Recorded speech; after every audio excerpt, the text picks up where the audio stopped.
Welcome back. Thanks for tuning in. Travis with Poised RC here. Welcome back to my dirty bench. I've got some updates on the buggy build. I have been putting in some pretty serious work over the last couple of days.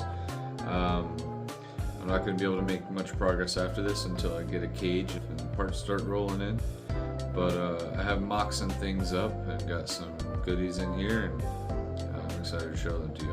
One of the first things that we got are the Colorado Adventure Club servo mounts for the overdrive and the dig. I have them both set up for dig, but it's labeled overdrive and dig.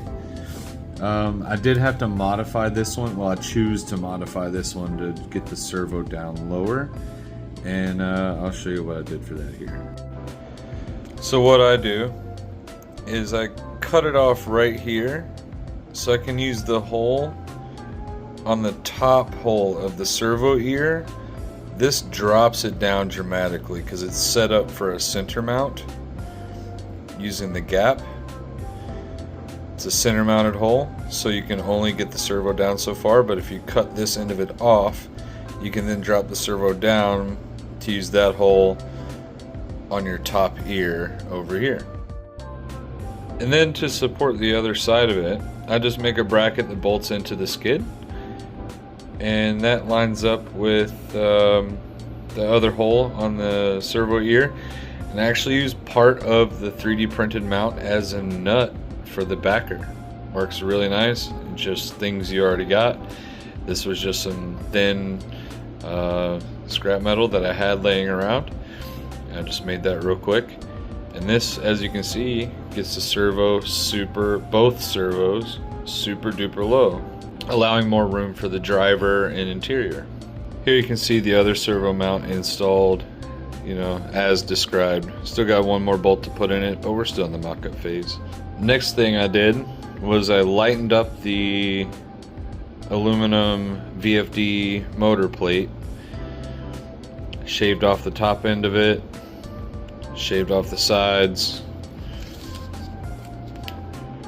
and it actually lightened the motor plate by 11 grams. And most people might not think 11 grams is much, but without the servos attached to this thing, this twin is lighter than a standard VFD.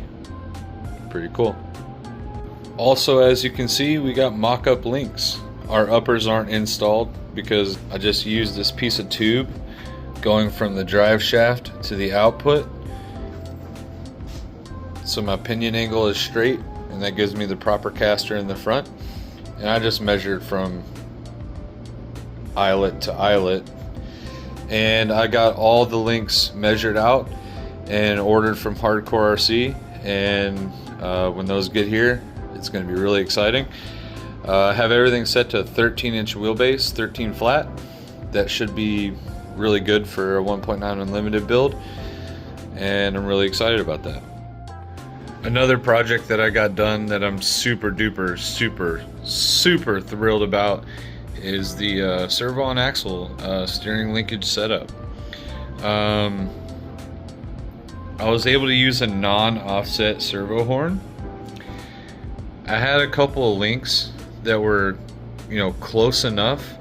I just put some bends on the ends here, and I was able to get it behind the servo horn, but I was also able to put the drag link behind the servo horn as well.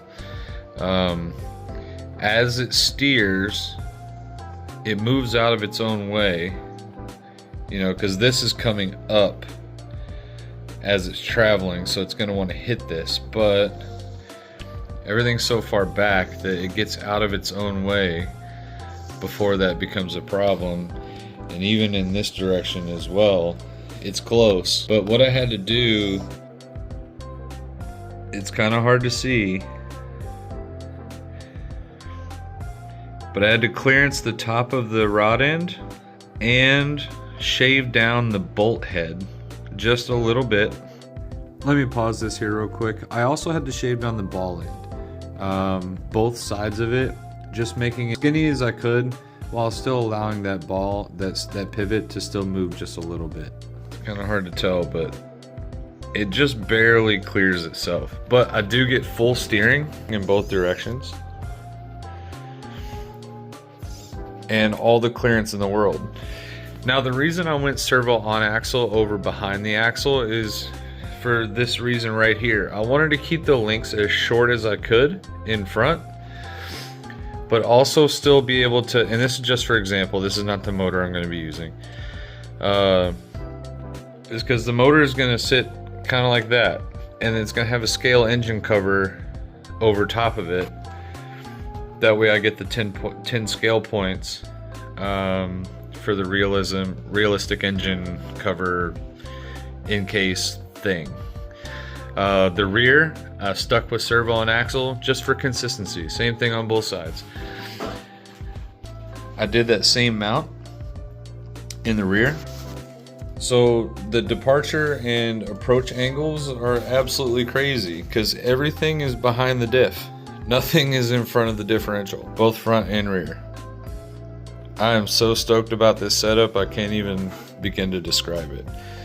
So overall, we have got this thing pretty well dialed in. I'm super excited just looking at it. You can see that the forward bias is going to be crazy. So this thing should perform really well. I'm hoping to be over 60/40, over that. That shouldn't be an issue. Mini-Me's gonna sit right there. Hell yeah. Let me know what you guys think. I know I'm really excited for the hardcore links to show up. I've got the Holmes Hobbies 2-in-1 1800 kV on its way. It should be delivered in the next few days. And I can't wait to get that installed and kind of in place so I can see more or less what things are going to look like clearance wise and fitment. Now looking at it, you will notice my front servo is flat. That is because for the pinion angle, that's going to determine the pitch of the servo, and the rear one is actually clocked back.